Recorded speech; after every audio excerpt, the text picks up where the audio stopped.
दोस्तों एग्जाम्पल एक ये कह रहा है, अखिला मेले में 20 रुपये लेकर जाती है। एक अखिला नाम की लड़की है। ये अखिला नाम की लड़की मेला घूमने लाई गई और मेला घूमने में इसने अपने जेब में 20 रुपये लेके गई। सॉरी, लड़कियों के पास जेब नहीं होती, मतलब 20 रुपये पर्स में लेके गई। जितनी बार उसने हुपला खेला, अब देखो यहाँ पर कंडीशन अप्लाई हो रही है, जितनी बार उसने हुपला खेल खेला उससे आधी बार उसने चरखी की सवारी की। मतलब अब मेले में हुपला एक खेल होता है। हुपला खेल का मतलब ये होता है कि एक रिंग दी गई होती है, उस रिंग को हमको किसी वस्तु पर डालना होता है। अगर वो रिंग उस वस्तु पर चली गई तो वो वस्तु हमारी हो जाती है। तो जितनी बार उसने यहाँ हुपला का खेल खेला उससे आधी बार उसने चरखी मतलब झूला की सवारी की। यदि प्रत्येक बार सवारी के लिए उसे 3 रुपये, मतलब अगर वो एक बार सवारी करे तो एक बार सवारी करने में कितने रुपये लग रहा है। एक बार सवारी करे, वो एक बार सवारी करती है तो एक बार सवारी करने के 3 रुपये, तथा हुपला खेल खेलने के लिए 4 रुपये खर्च करने पड़े, तो बताइए उसने कितनी बार चरखी की सवारी की और कितनी बार हुपला खेल खेला। हमको यहाँ पर ये बताना है कि उसने कितनी बार चरखी की सवारी की और कितने बार हुपला खेल खेला। क्या ज्ञात करना है? हमको ये ज्ञात करना है कि कितने बार उसने चरखी की सवारी की और कितने बार हुपला खेल खेला। हमको जो ज्ञात करना होता है ना, हम उसको मान के चलते हैं। तो हमको यहाँ पर ये ज्ञात करना है कि कितने बार चरखी की सवारी की, तो हम ये मान लेंगे माना 100 बार चरखी की सवारी की और 12 बार हुपला का खेल खेला। जो ज्ञात करना होता है उसी को मान लिया जाता है गणित में, है ना। तो यहाँ पर हम मान लेंगे कि माना उसने 100 बार चरखी की सवारी की और 12 बार हुपला खेल खेला। क्लियर? हल लिख देंगे, यहाँ पर लिख देंगे माना अखिला ने 100 बार चरखी की सवारी की तथा 12 बार हुपला खेल खेला। क्लियर है ना। तो चरखी की सवारी कितने बार की? चरखी की सवारी उसने की 100 बार और हुपला खेल कितने बार खेला? 12 बार खेला। अब देखो कंडीशन क्या बोल रही है यहाँ पर। कंडीशन ये कह रही है जितनी बार उसने हुपला खेल खेला। हुपला खेल कहाँ है? हुपला खेल उसने 12 बार खेला, है ना। तो जमाना सीखो, जमाते कैसे, है ना। जमाना सीखो। जितनी बार उसने हुपला खेल खेला मतलब बाय, प्रश्न अनुसार लिख देंगे यहाँ पर और लिखेंगे बाय। जितनी बार उसने हुपला खेल खेला, बाय क्या है? बाय है हुपला खेल खेलने की संख्या। तो जितनी बार उसने हुपला खेल खेला उससे आधी बार उसने चरखी की सवारी की। उससे आधी, आधी का मतलब होता है 2 से भाग। 2 से भाग देंगे, 1/2 को गुणा करने का मतलब होता है आधा करना। 1/2 का गुणा, 1/2 का मतलब क्या होता है? आधा करना, क्योंकि 2 का भाग दे रहा है। 2 का भाग मतलब कि आधा करना, है ना। 4 का आधा 2, 10 का आधा 5, 10 में आपने 2 का भाग दिए तो 10 का आधा 5 हो गया। उसी प्रकार तो आधा करना मतलब कि 1/2 का गुणा करना। जितनी बार उसने हुपला खेला, जितनी बार उसने हुपला खेल खेला उससे आधी बार उसने चरखी की सवारी की। आ रहा आपको समझ में? जितनी बार उसने हुपला खेल खेला, जितनी बार उसने हुपला खेल खेला उससे आधी बार चरखी की सवारी उसने उससे आधी बार करा। मतलब चरखी की सवारी में आपको 2 का भाग देना है। 2 का क्या करना है? भाग देना है। भाग देना मतलब बटे में 2 लिखना है। जितनी बार उसने हुपला खेल खेला, जितनी बार उसने हुपला खेल खेला उससे आधी बार उसने चरखी की सवारी की। मतलब कि यहाँ पर आप 2 से भाग दे दोगे, क्योंकि उससे आधी बार उसने क्या करी? चरखी की सवारी की, है ना। आधी बार मतलब 2 से भाग। ये हो गया आपका समीकरण 1। Concept clear?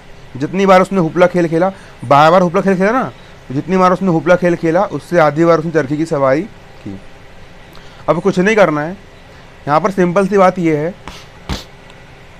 देखो अब हमको इस समीकरण के कम से कम 2 हल ज्ञात करना है, तभी हम इसकी रेखा बना पाएंगे। आपने क्लास 9th में पढ़ा होगा समीकरण के हल कैसे ज्ञात करते हैं ना। तो अब हमको यहाँ पर समीकरण के 2 हल ज्ञात करना, और समीकरण के हल ज्ञात करना बहुत आसान होता है। इसके लिए आप कुछ मत करो, इसके लिए आप यहाँ पर x को एक बार 0 मान लो, है ना। यहाँ पर आप x का कोई मान रख दो।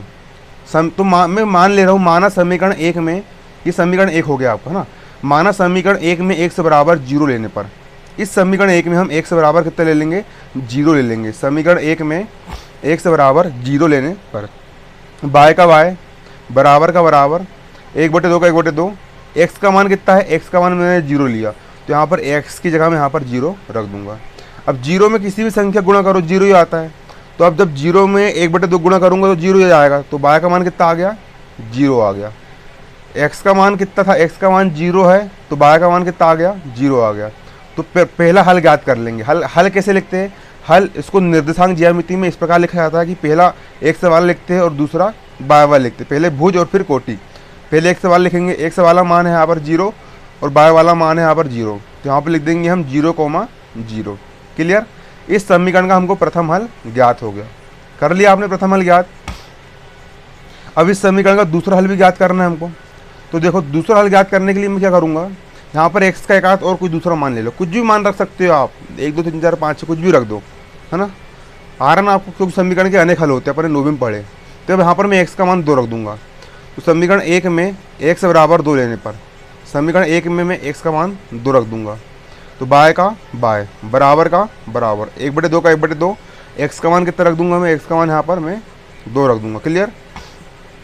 हम नीचे के 2 से ऊपर का 2 कट गया, 2 1 कम 2, तो बाय का मान कितना आ गया, 1 आ गया। बाय का मान कितना आ गया, 1 आ गया, है ना। तो दूसरा हल क्या हो जाएगा हमारा दूसरा हल ये हो जाएगा, हम दूसरे हल में देखो पहले x का मान कितना लिया था हमने, 2 लिए थे, तो बाय का मान 1 आया। x का मान 2 लेने पर बाय का मान 1 आया। आ रहा आपको समझ में, x का मान 2 लेने पर बाय का मान कितना आया, 1 आया। तो हमारा दूसरा हल हो जाएगा, पहले लिखेंगे x वाला है 2 और बाय वाला है 1, बाय वाला है हमारा यहाँ पर 1, तो दूसरा हो जाएगा हमारा 2,1। और यहाँ पर एक सारणी बनाते हैं, सारणी इस प्रकार से हम यहाँ पर बना देंगे, ऊपर लिखेंगे x वाला और नीचे लिखेंगे बाय वाला, ऊपर लिखेंगे x वाला और नीचे लिखेंगे बाय वाला। पहले समीकरण में x का मान 0 था तो बाय का मान भी 0 था, तो x का मान 0 था तो बाय का मान भी 0 था। दूसरे समीकरण में x का मान 2, शुरू वाला x का होता है ना, दूसरे में x का मान 2 था तो बाय का मान 1 था, दूसरे में x का मान 2 था तो बाय का मान 1 था। तो हल हो जाएगा 2,1, मतलब x का मान 2 था तो बाय का मान 1 था। ये हो गया आपका हल, है ना। क्लियर।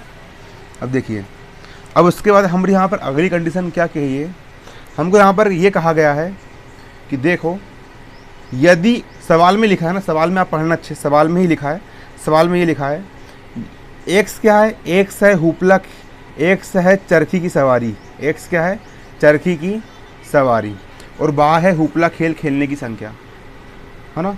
x बार उसने चरखी की सवारी की और बाय बार उसने हुपला का खेल खेला। अच्छे समझो समीकरण जमाना, x बार उसने चरखी की सवारी की और बाय बार उसने करा, बाय बार उसने हुपला का खेल खेला। तो चरखी की सवारी उसने x बार करी और हुपला खेल उसने बाय बार खेला, है ना। तो चरखी की सवारी x बार करी उसने, कितने बार करी, x बार करी, और एक बार सवारी करने में कितने रुपए लगे, एक बार सवारी करने में 3 रुपये लगते हैं। ऐसा क्वेश्चन में लिखा था कि एक बार चरखी की सवारी करने में 3 रुपये लगते हैं। सवाल में लिखा था ना, एक बार चरखी की सवारी करने में 3 रुपये लगते हैं। तो एक बार चरखी की सवारी करने में कितने रुपये लग जाएंगे, 3x रुपये लग जाएंगे, है ना। उसने एक बार चरखी की सवारी करी तो कितने रुपये लग जाएंगे उसको, 3x रुपये लग जाएंगे। क्लियर। इसी प्रकार एक बार हुपला खेल खेलने में उसको 4 रुपये लगते हैं, एक बार हुपला खेल खेलने में 4 रुपये लगते हैं, और उसने हुपला खेल बाय बार खेला तो उसको हुपला के खेल खेलने में कितने रुपए लगे, उसको 4 बार रुपये लग गए, दोनों गुणा कर देंगे 4 बार रुपये लग गए। और उसने कुल कितने रुपए लेके गई थी, उसने कुल 20 रुपये लेके गई थी, मतलब उसने 20 रुपये चरखी की सवारी करने में, देखो चरखी की सवारी 20 रुपये उसने काम में खर्च कर दी, 20 रुपये उसने चरखी की सवारी करने में और हुपला खेल खेलने में खर्च कर दी। मतलब चरखी की सवारी और हुपला खेल खेला उसने कितने रुपये में खेला, 20 रुपये में खेला। तो 20 रुपये लेके गई थी ना, सवाल में लिखा था ऐसा, 20 रुपये लेके गई थी वो। तो चरखी की सवारी करी उसने और हुपला खेल खेला, दोनों खेल खेलने में कितने रुपये लग गए, उसको 20 रुपये लग गए।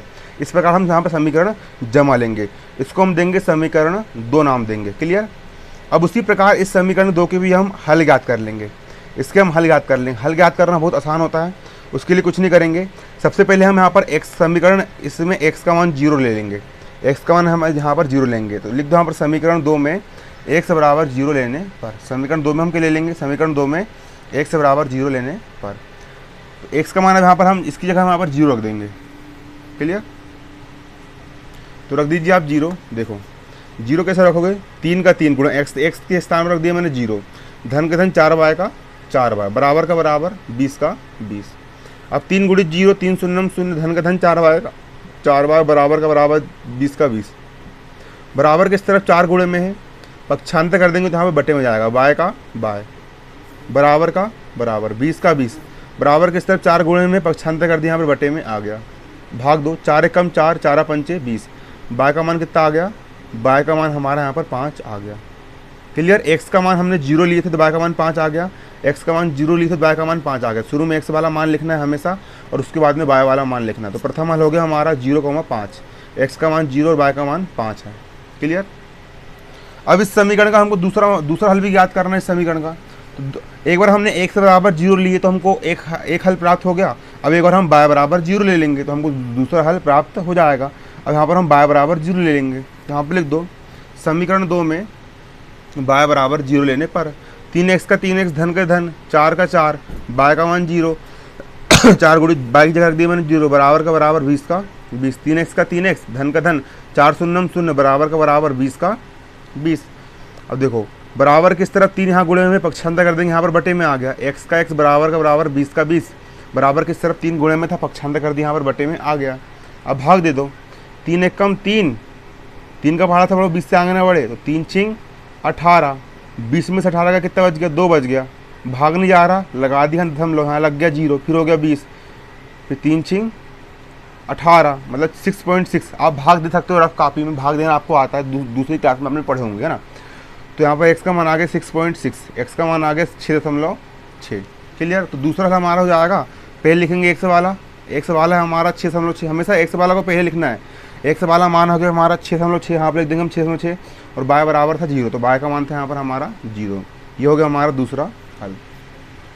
अब जमा लो इसको, अतः x और y है ना, x y देखो पहले x का मान कितना था, x का मान 0 था तो x का मान कितना था 0 था तो y का मान 5 आया था, y का मान 5 आया था।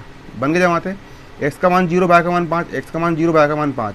उसी प्रकार x का मान 6.6 और y का मान 0, पहले x वाला होता है दूसरा y वाला होता है तो x का मान 6.6 और y का मान 0।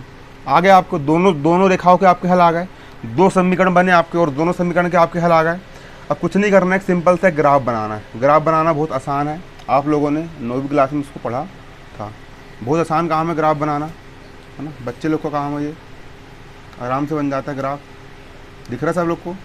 चलो देखो ग्राफ बनाना बहुत आसान है। देखिए इसके लिए आपको कुछ नहीं करना है, सबसे पहले यहाँ पर आपको एक आड़ी लाइन खींचना है। एक आड़ी लाइन खींच लो, खींच लिया आड़ी लाइन, एक आड़ी लाइन खींचना है। इसको इस आड़ी लाइन को हम एक्स अक्ष कहते हैं, ये हो गया हमारा एक्स अक्ष, ये हो जाएगा हमारा एक्स अक्ष।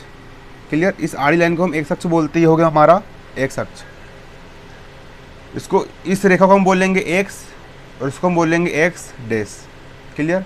और एक खड़ी लाइन खींच लो, ये खड़ी लाइन इसको बोलते हैं बाय अक्ष, ये हो गया बाय और हो जाएगा बाय डैश, ये हो गया बाय डैश। ये होता है मूल बिंदु जहाँ पर दोनों अक्ष प्रतिच्छेद करते हैं, इसका मान होता है 0। 0 किस तरफ जाओ, धन का 1 धन का 2 धन का 3 धन का 4 धन का 5 धन का 6 धन का 7 7 चलते जाएगा। क्लियर। 1 सेंटीमीटर का अंतराल ले लेना, स्केल से नापते हुए इसको स्केल से बनाना है, स्केल से नापते हुए उसको आपको बनाना है, स्केल से नापते हुए आपको यहाँ पर 1 सेंटीमीटर का यहाँ पर आपको अंतराल ले लेना है। 1 सेंटीमीटर का अंतराल लेना है, 1 सेंटीमीटर 9 10 11 1 सेंटीमीटर है ना। इस तरफ जाओगे तो धनात्मक संख्या आएगी, मतलब धन वाली संख्या, धन का 1 धन का 2 धन 3 4 5। इसके इस तरफ जाओगे तो ऋणात्मक संख्या, 0 से छोटा ऋण 1, उससे छोटा ऋण 2 ऋण 3 ऋण 4 ऋण 5 ऋण 6 इस तरफ जाएगा। उसी प्रकार जब यहाँ पर आप ऊपर जाओगे तो धनात्मक संख्या होती है, धन का 1 2 3 4 5 6 7 8 9 10।